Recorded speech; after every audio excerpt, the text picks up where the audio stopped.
Assalamualaikum and good day, everyone. What a pleasant day to have you guys here. Thank you so much for making your time by joining our UCM EDU chit chat. As you guys know, today we are going to share and discuss a very scientific topic, which is visual imagery. All right. So, in our daily experiences, I believe that some of you had go through this kind of visual imagery. So, as an introduction, all right, visual imagery is something that we seeing in the absence of visual stimulus. All right. So perhaps you can imagine now how many doors are there in your house. I know you can figure it out. So to go in deep by this scientifically, with this topic, I feel very honored to be in here with our distinguished panels. So guys, please say hi to our beloved panels. Hi everyone, Assalamualaikum warahmatullahi wabarakatuh. Assalamualaikum. Hai, Assalamualaikum dan salam hormat.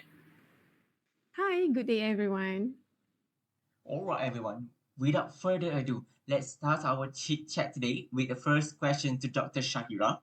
So, Doctor, can you give some explanation about the prehistory of imagery science, please? Yes, of course. Thanks, Dr. Amar. Actually, the past 25 years have seen a rapid growth of knowledge about a brain mechanism involved in visual mental imagery. These advances have largely been made independently of the long history of philosophical and even a psychological reckoning with imagery and its apparent or concept imaginations. This suggests that the view from these empirical findings can be widened by an appreciation of imagination's intellectual history, and they seek to show how that history was created in the conditions for the and present challenge to scientific endeavor. They focus on the neuroscientific literature most commonly used as imagining and concrete object.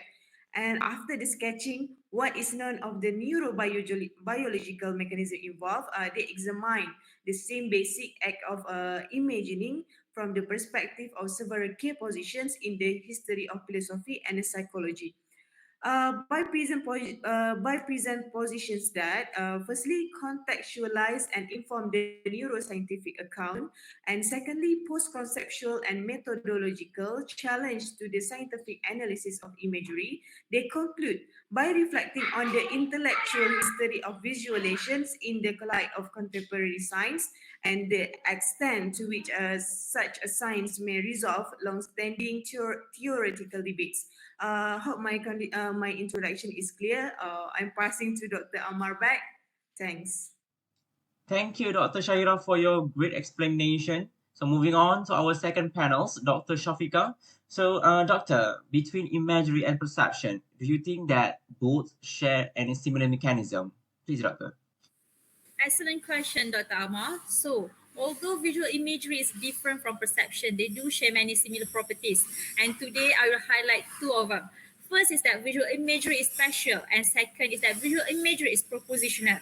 Like perception, imagery is spatial, as according to the results of Shepard and Metzler's, both mental and perceptual images involve spatial representation, where the experience for both imagery and perception matches the layout of the actual stimulus. Numbers of experiments by Stephen Foslin on mental scanning support this idea.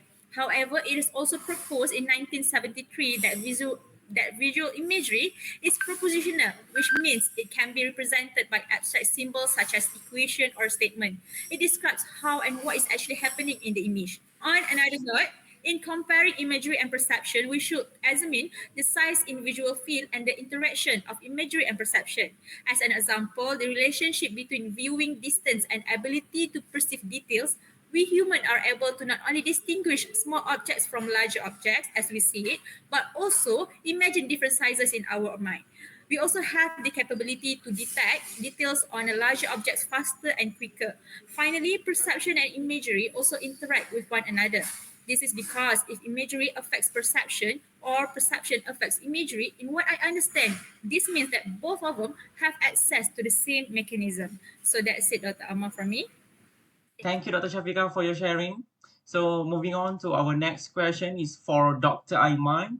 So, Doctor, can you explain a little bit how imagery works on the brain function? Because sometimes, we can imagine on something intentionally or not. Please, Doctor. Okay, thank you to Dr. Amar for your question. Okay, so how can we relate to between imagery and the brain? So, as we know, okay, the brain is one of our organ, okay, that processing every information that we perceive. So, through imagery, so it can help us to imagining an object. So, what what is the imagery? Okay, the imagery begins from the neuron, okay, respond to both perceiving and imagining an object. Okay, for example, if I close my eye, okay, and then someone ask me to touch, okay, the object, okay, let's say spear object, okay, small spear object.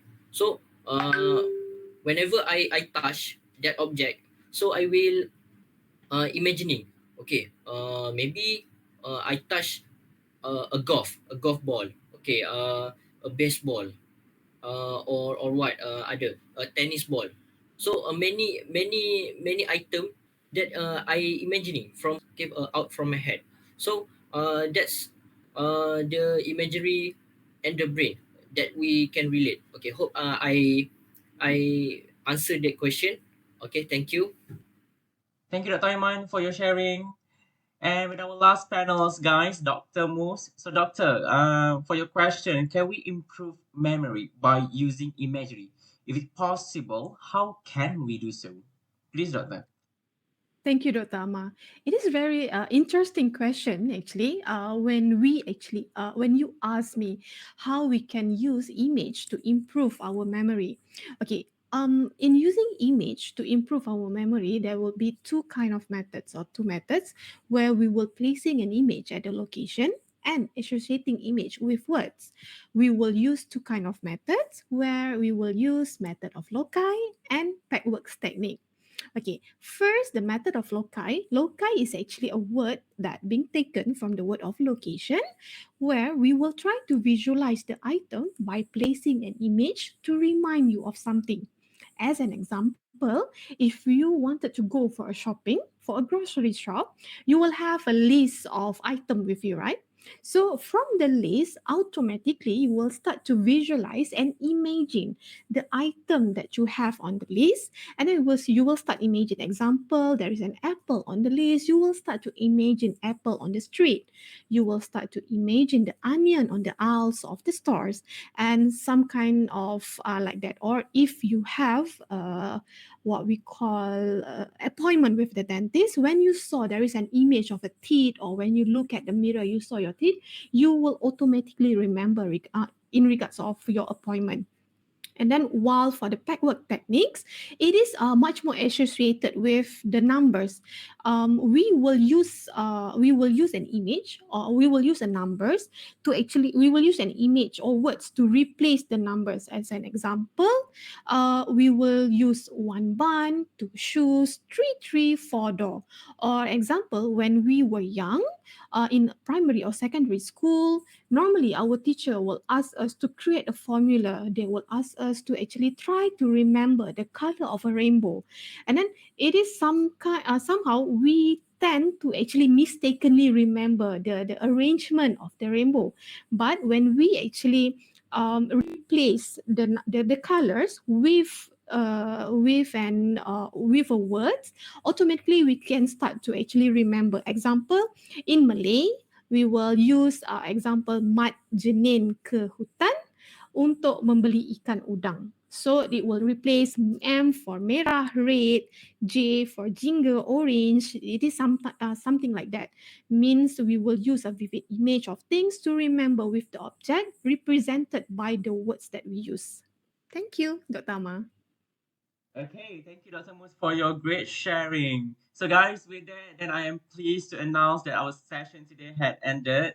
So, I hope that you can understand all of the input given just now. All right. So, for that, thank you so much again for being here with me at UTM Edu Chit Chat, especially for all of the UTM students, for our beloved panels, and of course for our distinguished ladies and gentlemen that be with me in UTM Edu Chit Chat via virtually. All right. So hope to meet all of you at another time. So guys, thank you so much again. Bye bye. Assalamualaikum. See you guys again.